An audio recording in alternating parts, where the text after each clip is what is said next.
जय गुरु जी संगत जी गुरु जी की डिवाइन कॉल सत्संग प्लेटफॉर्म में आप सभी गुरु परिवार का हार्दिक स्वागत है। अगर कोई भी संगत अपना सत्संग हम लोगों साझा करना चाहती है तो वो हिंदी में साफ राइटिंग में अपना सत्संग लिखकर हमारी जीमेल आईडी पर सेंड कर सकती है। आपके द्वारा सुनाए गए सत्संग से जो गुरु जी की नई जुड़ने वाली संगत है उन्हें गुरु जी के कल्याण महिमा अनुभव के बारे में ज़्यादा से ज़्यादा पता चलेगा। गुरु जी के चरणों में मेरा कोटि कोटि प्रणाम।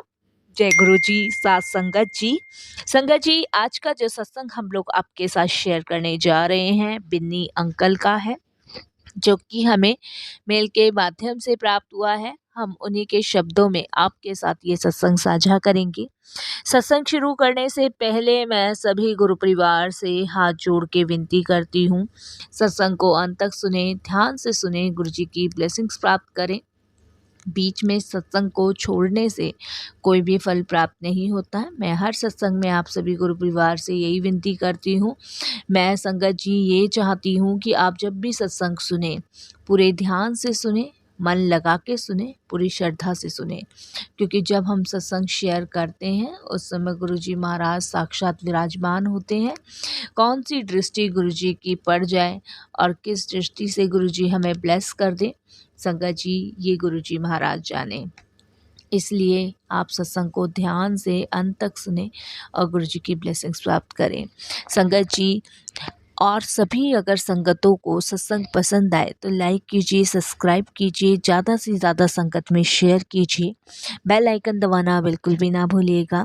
आज का जो विशेष सत्संग हम सुनने जा रहे हैं बहुत ही ब्लेसिंग्सफुल सत्संग है, बहुत ही डिवाइन सत्संग है, जिस पे गुरुजी महाराज की कृपा हो वो कभी दुख नहीं पा सकता। जिसे कहते हैं ना, जिसके सिर ऊपर तू स्वामी सो दुख कैसे पाए। इस वाक्यत में संगत जी जब गुरुजी महाराज का साथ है, गुरुजी महाराज का आशीर्वाद है, गुरुजी महाराज का प्रेम है, तो वो दुख कभी नहीं पा सकता। नानक नाम चढ़ती कला तेरे भाने सर्वदा भला। संगत जी जब गुरुजी हैं तो अपने आप हमारा नाम काम सब चीज गुरुजी महाराज संभालते हैं और उसे बढ़ाते भी आगे हैं। तो संगत जी चलिए चलते हैं सत्संग की ओर और सुनते हैं ये ब्लेसिंग्स भरा डिवाइन पावरफुल सत्संग। सत्संग शुरू करने से पहले हम सभी मिलके करेंगे गुरु जी का मंत्र जाप। ओम नमः शिवाय, शिव जी सदा सहाय। ओम नमः शिवाय, गुरु जी सदा सहाय। जय गुरु जी। संगत जी मेरा नाम बिन्नी है और मैं संगत जी दिल्ली से ही बोल रहा हूँ, बसंत कुंज से। गुरु जी की कृपा से सावन के महीने में मुझे अपना शुक्राना सत्संग करने का मौका मिल रहा है। उसके लिए गुरु जी का अनंतम अनंतम शुक्राना और सारी संगत जी को भी जय गुरु जी। कोई भी भूल चूक हो जाए, कैसी भी भूल चूक हो जाए, मुझे माफ़ कीजिएगा मेरे गुरुपा और संगत जी। आप भी मुझे क्षमा कीजिएगा अगर मेरे से कोई भी गलती हो जाए। सत्संग शुरू करने से पहले हम करेंगे गुरु जी का पवित्र मंत्र जाप। ओम नमः शिवाय, शिव जी सदा सहाय। ओम नमः शिवाय, गुरु जी सदा सहाय। संगत जी जैसे कि कहते हैं कि जिस पे भी गुरु जी की कृपा होती है वही अपना सत्संग शेयर कर सकता है। जिस पे भी गुरु जी की कृपा होती है उसे ही सत्संग सुनने का सौभाग्य भी प्राप्त होता है। तो संगत जी यही शायद मेरे लिए बड़े भाग्य की बात थी और बड़े कृपा गुरु जी महाराज की मुझ पे हुई कि मैं आप सभी के साथ अपना सत्संग शेयर कर पा रहा हूँ। संगत जी गुरुजी के साथ मैं 2016 में अटैच हुआ था और वो समय ऐसा था जब गुरुजी महाराज ने मुझे खुद चुना था। मैंने कभी सोचा भी नहीं था सपने में कि गुरुजी मुझे चुनेंगे और अपनी संगत के रूप में ब्लेस करेंगे। संगत जी वो मेरी ज़िंदगी का सबसे हसीन पल, सबसे यादगार समय रहा है। संगत जी गुरुजी से जुड़ने से पहले सिर्फ 1.5 साल पहले ही मेरी शादी हुई थी और संगत जी शादी मेरी इलाहाबाद से हुई थी। मेरी शादी को 1.5 साल हो गया था और संगत जी 1.5 साल से हमारे यहाँ कोई भी बच्चा नहीं था। और संगत जी इसीलिए थोड़े से हम चिंतित रहते थे, परेशान रहते थे, क्योंकि मेरी आंटी कभी कंसीव नहीं कर पा रही थी। और हमने काफ़ी डॉक्टर्स को दिखाया, इलाज भी करवाया, लेकिन कहीं से कोई भी ऐसा समाधान नहीं निकला जिससे मेरी वाइफ़ जो है कंसीव करे बच्चे को, और इसके लिए हम बहुत परेशान थे। फिर संगत जी मेरी मौसी थी, बुआ थी, क्योंकि माताजी मेरी काफ़ी समय पहले एक्सपायर हो गई थी। पिताजी ने, बड़े भाभी, बड़े भैया ने ही हम सबको सँभाला था। तो हमारे घर में बड़ों के नाम पे मेरी मौसी, बुआ, चाची, ताऊ ये सब थे, और मेरे फ़ादर थे। तो मेरी चाची और मेरी ताई ने मुझे कहा कि शायद किसी ने कुछ करवा तो नहीं दिया, क्योंकि संगत जी बड़े बूढ़ों के दिमाग में यही आता है कि 1.5 साल होने को आ रहा है, बच्चा अभी कंसीव नहीं हुआ है और इलाज भी इतना चल रहा है, कहीं से कोई समाधान भी नहीं निकल रहा है।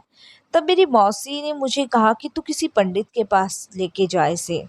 तब संगत जी हमारे घर से, जहाँ हम बसंत कुंज में रहते हैं, वहाँ से 1 या 1.5 किलोमीटर दूर एक जोशी हैं जिनके पास मैं गया, और मैंने यहाँ अपनी आंटी की कुंडली, अपनी कुंडली दिखाई और सब कुछ बताया। तब उन पंडित जी ने हमें कहा कि इनके कोई ग्रह हैं जो खराब चल रहे हैं, इसलिए ये माँ नहीं बन सकती, और आने वाले समय में भी शायद बहुत मुश्किल है इनका माँ बनना। इनके जीवन में संतान सुख है ही नहीं। अब संगत जी इस सब चीज़ को सोच के बहुत परेशान हो गया मैं, और इसलिए मेरी आंटी के बीच में थोड़ा-सा मनमुटाव भी हो गया था, क्योंकि जो खुशी मेरे घर में आनी चाहिए थी वो आ नहीं रही थी, और सबको उम्मीद थी, और इस वजह से मेरा थोड़ा मनमुटाव हो गया था। क्योंकि जब फैमिली में पता चला कि इसके जीवन में कोई संतान योग्य या सुख नहीं है, इस चीज़ को लेके सभी थोड़ा-थोड़ा खफ़ा मेरी आंटी से हो गए थे, और मैं भी थोड़ा-सा ऐसा हो गया था। तो संगत जी जबकि मेरी आंटी की कोई भी गलती नहीं थी, लेकिन हम लोग इस टाइप का कह सकते हैं कि मतलब लोग क्या कहेंगे, क्या सोचेंगे, और संगत जी वही समझ लीजिए 90-14 वाली थिंकिंग हम सबकी हो गई थी। मेरी आंटी के बीच थोड़ा-सा इतना मनमुटाव हो गया था कि मैं आंटी से बातें नहीं करता था, नज़र चुराता था। लेकिन संगत जी ये मेरी सबसे बड़ी भूल थी। मैं भी क्या करूँ, मैं इंसान हूँ, तो शायद ये स्थिति रही मेरी भी। और संगत जी फिर उसके बाद समय थोड़ा-सा ऐसा ही बीतता रहा, और संगत जी बच्चा कंसीव नहीं कर पाई आंटी मेरी। उसके बाद संगत जी मैं जादू टोने वाले जो होते हैं उनके पास जाना मैंने शुरू कर दिया कि कहीं से कुछ तो समाधान हो, और मेरे दोस्त हो गए, रिश्तेदार हो गए, सबने संगत जी मुझे कभी कहीं जाने को कहा, कभी कहीं जाने को कहा, और मैं संगत जी पागलों की तरह जाता रहा, जो जैसा उपाय करता रहा, बताता रहा, वैसा मैं करता रहा, जो जैसा करवाता मैं वैसा ही करता।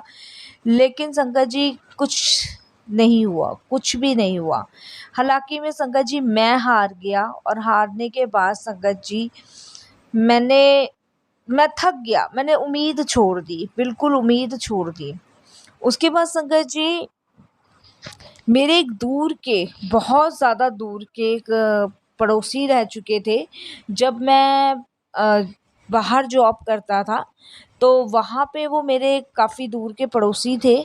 एक दिन उनका फ़ोन मेरे पास अचानक से आता है, और वो मुझे कहते हैं कि मतलब हम दिल्ली आ रहे हैं, तो क्या हम तुम्हारे घर पे स्टे कर सकते हैं? तो वो शर्मा थे, तो मैंने उनसे कहा कि अरे शर्मा जी आप ऐसी कैसे बात कर रहे हो? ये आप ही का घर है, आप आओ। और उन्होंने कहा बच्चे भी आ रहे हैं, हमें अपने गुरु के दर्शन करने हैं, और सावन का महीना था उस समय भी, और हमें गुरुजी महाराज के दर्शन करने हैं, और इसलिए हम आ रहे हैं गुरुजी के दर्शन के लिए, क्योंकि हमने बोला हुआ था कि हम वहाँ दर्शन करने जाएँगे। तो मैंने कहा ठीक है आप आओ। तो संगत जी मैंने अपने फैमिली में सबको बता दिया था कि शर्मा जी आ रहे हैं जो हमारे पड़ोसी रह चुके हैं, और घर में जो माहौल क्रिएट हुआ है उनको कुछ बताने की ज़रूरत नहीं है। मैंने इस तरीके से उनको कहा। संगत जी, फैमिली में सब जानते थे उनको, और वो मेरी शादी में भी आए थे उस दौरान। उसके बाद संगत जी वो घर पे आते हैं, और घर पे आके और संगत जी माहौल तो कुछ मेरे घर का ठीक चल नहीं रहा था, जैसे मैंने आपको बताया। और जब वो घर पे आए तो उन्होंने, उनकी जो वाइफ़ है, उन्होंने मेरी वाइफ़ से कहा सबके सामने, और भई निशी, खुशी कब दे रही हो? संगत जी ये बात सुन के मेरी आंटी की आँखों में वहीं पे आँसू आ गए। वहीं पे वो थोड़ा-सा रोके और कमरे में चली गईं, और उस समय मुझे बड़ी गुस्सा सी आई कि मेरे इतने दूर के मेहमान आए हैं और मैंने इन्हें मना किया था सबको कि ऐसा कुछ करने की ज़रूरत नहीं है। और ये क्या किया इन्होंने, निशी ने। मैं ये संगत जी मन में सोचता हूँ। मैंने उनको कहा नहीं कोई प्रॉब्लम नहीं है, बस वो थोड़ा-सा मन भर आया होगा अपने पापा को याद करके। मैंने इस तरीके से बात टाली। लेकिन जो शर्मा जी थी, उनकी वाइफ़ थी, वो समझ गई थी कि कुछ ना कुछ प्रॉब्लम ज़रूर है। उसके बाद संगत जी वो मेरी वाइफ़ के पीछे गईं, और उनसे जब मेरी वाइफ़ की बात हुई, सारी चीज़ उन्होंने उनको बताई। तब जो शर्मा जी थे, उनकी वाइफ़ ने मेरे जो पड़ोसी रह चुके हैं, पड़ोसी तो ख़ैर क्या संगत जी, भाई से ज़्यादा रिश्ता उन्होंने निभाया था। जब मैं बाहर था तो हर चीज़ का उन लोगों ने मेरा ध्यान रखा था। तब जो शर्मा जी थे, उन्होंने मुझे समझाया कि भई बिन्नी, ये किसी लेडीज़ के हाथ में नहीं है, ये तो परमात्मा की देन है। और तब मैंने उन्हें अपना दुःख ज़ाहिर किया कि आप खुद बताओ मैं क्या करूँ, क्या नहीं करूँ? इसलिए मेरा बात करने का मन नहीं करता। मैंने ये सब बोलना-चालना सब बंद कर रखा है। तब उन्होंने मुझे कहा कि तू परेशान मत हो, हम जिन गुरु के पास जा रहे हैं, तू भाभी को लेके हमारे साथ चल। तब संगत जी उन्होंने मुझे ये बात कही तो मैंने कहा नहीं भैया, मैं कहीं नहीं जाऊँगा, मैं थक चुका हूँ। मैंने बहुत जगह दिखा लिया, बहुत जगह चक्कर कट काट लिए, पता नहीं कहाँ-कहाँ मैं दूर-दूर लेके गया हूँ, लेकिन कोई भी सफलता हासिल हुई नहीं है। तब संगत जी उन्होंने कहा कि तू सिर्फ़ एक बार मेरे साथ चल तो सही, मेरे कहने पे चल, जहाँ तूने इतने धक्के खाए हैं, तू चल। संगत जी अगले दिन मैंने निशी को चलने के लिए कहा। मैं और मेरे जो शर्मा जी थे और उनकी वाइफ़, हम दर्शन के लिए गुरुजी महाराज के पास गए। और संगत जी वो सावन का फर्स्ट सोमवार था जब हम छतरपुर गुरुजी महाराज के दर्शन दरबार में गए। वो सावन का पहला सोमवार था, मुझे अच्छे से याद है संगत जी, जब हम दरबार में दर्शन के लिए गए। वहाँ संगत जी बहुत संगत थी, बहुत संगत, इतनी संगत थी कि मैं आपको बता नहीं सकता, बहुत संगत थी। जब संगत जी हम गुरुजी महाराज के दर्शन के लिए लाइन में लगे, तब तक मेरे मन में यही सवाल आ रहा था कि यहाँ पे क्या हो जाएगा? अभी तक कुछ नहीं हुआ, तो यहाँ पे आके क्या हो जाएगा? यहाँ भी कुछ नहीं होगा। और यहाँ होना क्या है? कुछ नहीं होना, दर्शन करके जैसे बाकी मंदिरों, मस्जिदों में माथा टेक के यहाँ भी टेक के चले जाएँगे, यहाँ भी कुछ नहीं होगा। मेरे मन में यही सवाल संगत जी चल रहा था। और संगत जी जैसे-जैसे हम मंदिर की तरफ आगे बढ़ते चले जा रहे थे, और वैसे-वैसे संगत जी मुझे घबराहट सी होती जा रही थी, और जैसे-जैसे मैं अंदर जाता जा रहा हूँ और घबराहट हो रही। मैं अपने उन शर्मा जी से कहने लगा कि पता नहीं मुझे इतनी घबराहट सी क्यों हो रही है, समझ नहीं आ रहा है। तो वो कहते हैं कि तुम चिंता मत करो, गुरुजी टेस्ट ले रहे हैं। तो संगत जी मैंने कहा गुरुजी टेस्ट ले रहे हैं, चलो कोई बात नहीं। फिर चलता रहा संगत जी, चलता रहा। चलते-चलते संगत जी जहाँ पे भोले बाबा की मूर्ति है और जहाँ ऊपर शेष नाग जी बैठे हुए हैं, संगत जी वहाँ तक जब मैं पहुँचा और मैंने जैसी मूर्ति को देखा और ऊपर शेष नागों को देखा, तो संगत जी वो शेष नाग मुझे असली के दिखाई दे, बिल्कुल असली के। और मैं उनको कहने लगा शर्मा जी को, क्योंकि आगे भाभी जी थे, संगत जी उसके बाद मेरी वाइफ थी, फिर शर्मा जी थे, उनके पीछे मैं था। तो मैं शर्मा जी को कहने लगा कि शर्मा जी ये शेषनाग तो असली के बैठे हुए हैं यहाँ पे भोले बाबा के ऊपर। तो वो कहते हैं नहीं नहीं असली के नहीं है, वो मूर्ति ही है शेषनाग बाबा की, और भोले बाबा के ऊपर शेषनाग बाबा बैठे हुए हैं। मैंने कहा नहीं क्या बात कर रहे हो, कि क्या बात कर रहा हूँ। वो कहते नहीं नहीं वही है, आपको भ्रम लग रहा है। मैंने कहा नहीं मुझे कोई भ्रम नहीं लग रहा है, मैं सच कह रहा हूँ। हम चलते जा रहे हैं, मैं उसे देखते जा रहा हूँ। तब संगत जी वो मुझे कहते कि तुम्हें सही में ही सच में लग रहे हैं। मैंने कहा हाँ भाई मेरे को सच में लग रहे हैं, आप 1 मिनट रुको मैं फोटो खींच के आपको देता हूँ, अगर आपको विश्वास नहीं हो रहा, आपको नहीं दिख रहे तो।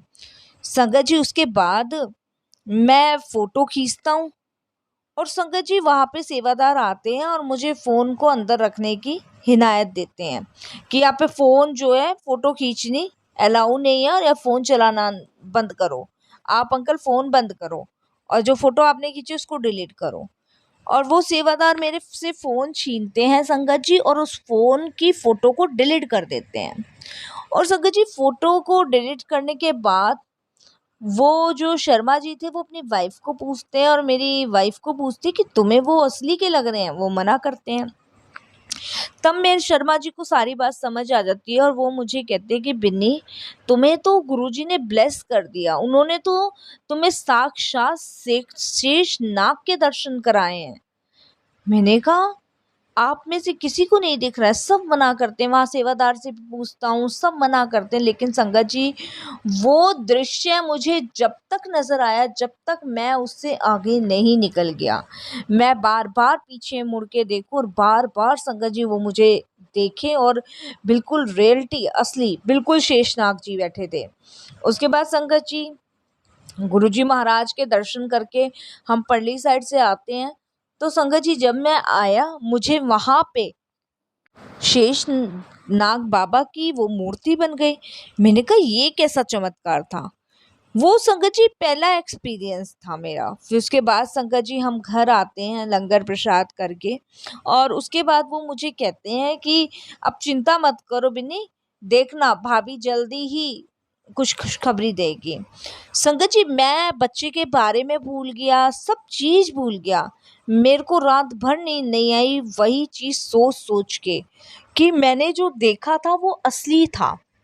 अच्छा संगत जी मैंने क्या काम किया, मैंने जो फ़ोटो खींची थी वो जो सेवादार थे उन्होंने डिलीट कर दी थी। लेकिन वो डिलीट होने के बाद संगत जी जैसे हम फ़ोटो डिलीट करते हैं तो डस्टबिन में जाके एक जगह होती है जहाँ आपकी फ़ोटो सेव हो जाती है। और संगत जी वो फ़ोटो मेरी वहाँ पे सेव हो गई थी।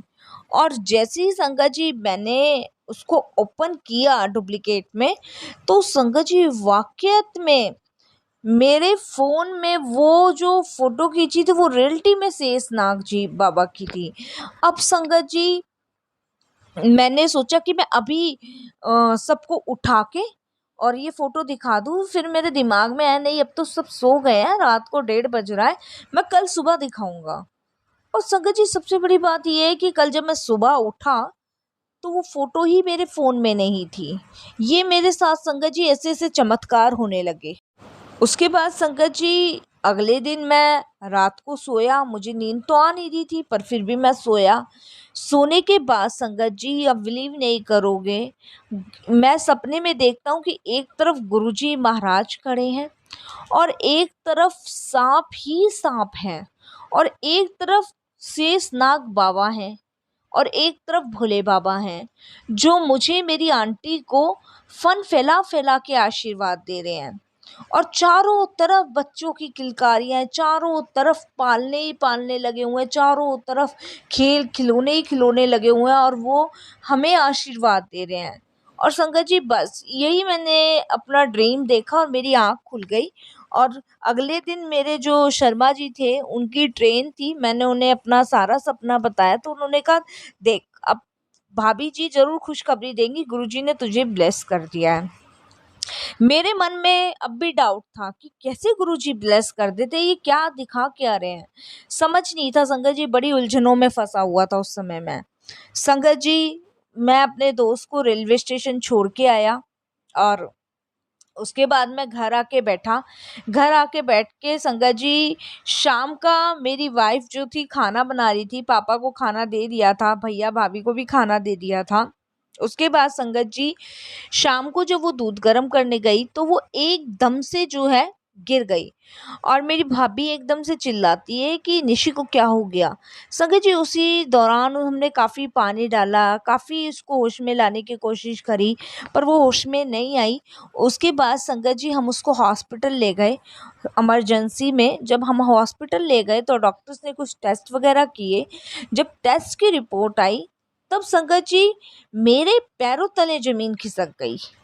और क्योंकि संगत जी जो डॉक्टर ने बताया हमें कि ये प्रेग्नेंट है, इसकी वजह से इनको बेहोशी हुई है और प्रेगनेंसी में ऐसा-ऐसा हो जाता है, तब संगत जी मेरी फैमिली का खुशी का ठिकाना नहीं रहा।